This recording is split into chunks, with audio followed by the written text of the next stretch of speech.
Assalamualaikum warahmatullahi wabarakatuh. Hai, apa kabar semua? Semoga kita diberikan kesehatan, kesempatan, dan kemudahan rezeki oleh Allah Subhanahu wa Ta'ala. Amin ya Rabbal 'Alamin. Bak kata pepatah Melayu, tak kenal makanya tak sayang makanya tak cinta.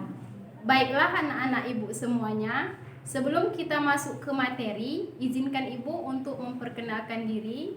Nama ibu Dewi Winarti, biasa dipanggil Bu Dewi. Ibu mengajar di bidang studi BMR atau kepanjangannya Budaya Melayu Riau. Dan ibu mengajar di kelas 10. Baiklah anak-anak ibu, di masa pandemi COVID-19 saat ini mengharuskan kita untuk melaksanakan proses pembelajaran jarak jauh, yaitu PJJ.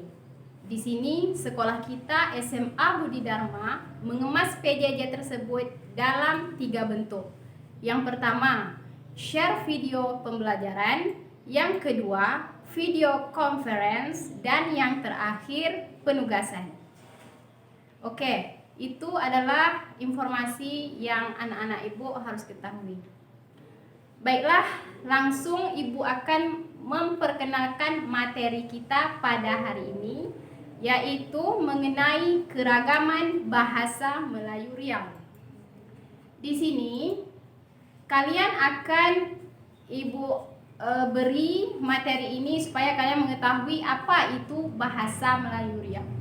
Poin yang pertama yaitu menyebutkan keragaman bahasa Melayu Riau.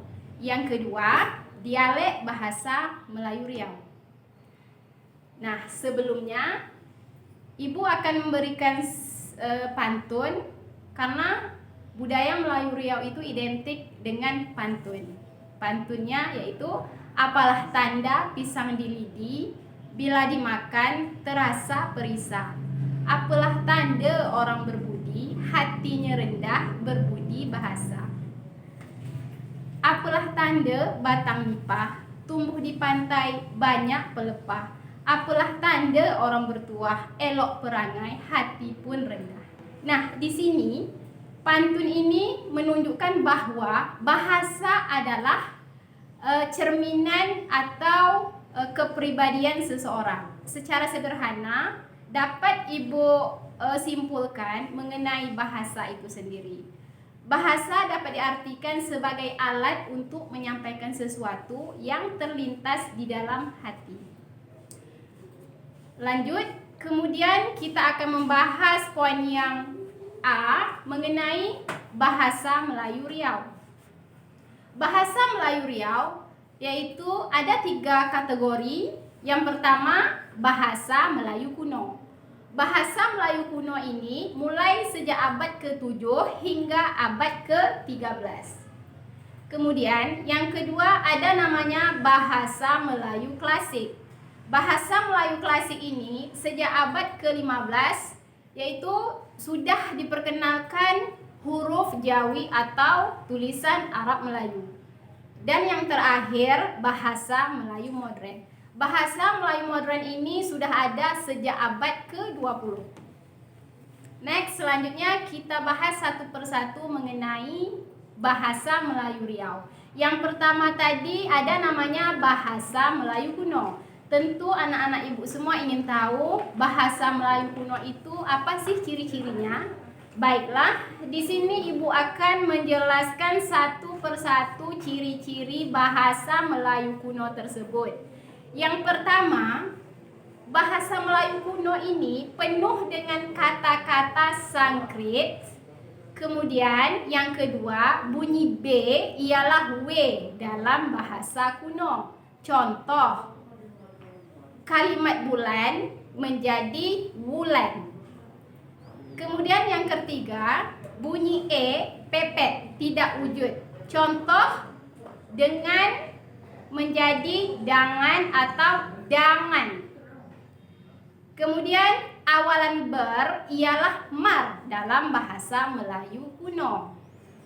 Dalam Melayu kuno, contohnya adalah berlepas. Berlepas dalam bahasa Indonesia menjadi marlapas. Itu dalam bahasa Melayu kuno. Kemudian awalan di ialah ni. Contoh, diperbuat sama dengan ni parbuat.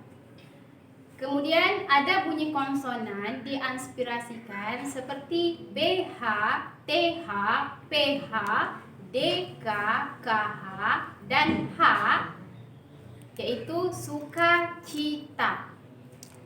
Yang terakhir huruf H hilang dalam bahasa Melayu modern. Semua menjadi samuha. Oke, next. Nah, sekarang kita lanjut yang bagian kedua, yaitu bahasa Melayu klasik. Dari bahasa Melayu kuno kita menuju ke bahasa Melayu klasik. Bahasa Melayu klasik ini ciri-cirinya yang pertama adalah menggunakan kosakata Arab. Yang kedua, aksara Arab. Yang ketiga, kalimatnya panjang-panjang, berulang-ulang, berbelit-belit. Yang keempat, menggunakan kalimat pasif. Yang kelima, bahasa istana. Yang keenam, menggunakan kalimat seperti sebermula, alkisah, hatta, dan apapun. Dan yang terakhir, menggunakan partikel pun dan lah. Oke, kita lanjut yang ketiga, yaitu bahasa Melayu modern. Bahasa Melayu modern mempunyai ciri-ciri yang pertama, yaitu karya tulis sebagian besar sudah menerapkan nama penyusun. Yang kedua, perenungan dan pemakaian mengenai bahasa telah dinyatakan secara terang-terangan. Yang ketiga, ada upaya menata bahasa. Yang keempat, kosakata bahasa Arab makin banyak masuk dalam bahasa Melayu. Dan yang terakhir, adanya pengaruh bahasa asing seperti bahasa Belanda dan bahasa Inggris. Nah, itu adalah penjelasan dari bahasa Melayu Riau yang harus diketahui oleh anak-anak ibu semuanya.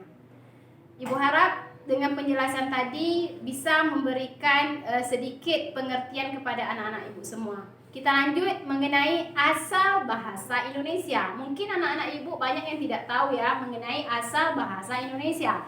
Di sini akan ibu jelaskan bahasa Indonesia itu bermula sejak pada Kongres Bahasa Indonesia kedua, yaitu bertempatan di Medan pada tahun 1954.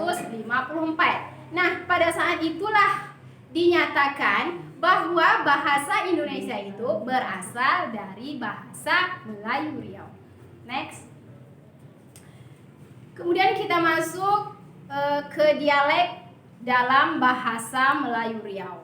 Nah, di sini ada 5 penggunaan dialek dalam bahasa Melayu Riau. Yang pertama yang harus diketahui oleh anak-anak ibu semua, yaitu dialek masyarakat asli. Yang kedua, dialek Petalangan. Yang ketiga, dialek Rokan. Yang keempat, dialek Kampar. Yang kelima, dialek Rantau Kuantan. Dan yang terakhir, ada namanya dialek Riau Pesisir. Baiklah anak-anak ibu, tentu anak ibu berpikiran sejenak, apa itu dialek? Nah, ibu akan menjelaskan makna dari dialek itu sendiri. Dialek itu adalah logat atau gaya bahasa seseorang dalam berbicara. Nah, sekarang ibu jelaskan mengenai satu persatu dialek yang telah ibu jelaskan tadi. Yang pertama ada namanya dialek masyarakat asli. Nah, dialek masyarakat asli ini merupakan ragam bahasa Melayu yang paling tua di Riau.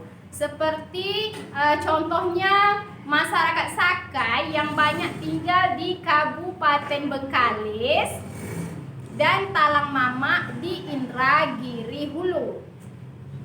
Oke, kemudian ada namanya dialek Petalangan. Dialek Petalangan merupakan dialek campuran yaitu dari 4 dialek. Ya, ini yang pertama Kampar, Rantau Kuantan, Riau Pesisir, dan Minangkabau. Sebagian besar bertempat tinggal di Kabupaten Pelalawan. Nah, kita lanjut dialek Rokan. Dialek Rokan ini terbesar dan tersebar di Kabupaten Rokan Hulu dan Rokan Hilir. Yang terakhir dialek Kampar. Dialek Kampar ini dipakai oleh penduduk yang dialiri Sungai Kampar. Dialek ini cukup kuat bertahan karena menguasai pasar-pasar di Riau. Maaf, bukan yang terakhir. Ada lagi dialek Rantau Kuantan. Dialek Rantau Kuantan ini banyak persamaannya dengan dialek Kampar. Dan yang terakhir dialek Riau Pesisir. Dialek ini dipergunakan masyarakat di pinggir pantai seperti di Indragiri Hilir, Indragiri Hulu, Pelalawan, Dumai, Bengkalis, Meranti, Siak, Pekanbaru, dan sebagian Rokan Hilir. Oke, itu adalah penjelasan mengenai dialek yang digunakan dalam bahasa Melayu Riau. Sebelum kita akhiri materi kita pada hari ini, Ibu akan memberikan peribahasa yang semoga dengan peribahasa ini kita semua bisa lebih termotivasi untuk mengetahui pembelajaran mengenai budaya Melayu Riau itu sendiri. Yaitu bahasa menunjukkan bangsa, bermakna budi bahasa menunjukkan asal-usul atau keturunan seseorang. Demikianlah paparan yang Ibu sampaikan pada hari ini mengenai bahasa Melayu Riau. Semoga apa yang Ibu sampaikan tadi anak-anak Ibu bisa mengerti semuanya dengan materi itu. Dan ingat pesan Ibu, jangan lupa untuk belajar di rumah, buka lagi buku budaya Melayu Riau-nya supaya anak Ibu lebih mengerti apa itu budaya Melayu Riau. Dan pesan dari Ibu, sebagai orang Melayu yang tinggal di bumi Riau, jangan malu untuk berbahasa Melayu, oke? Sekian, Assalamualaikum warahmatullahi wabarakatuh.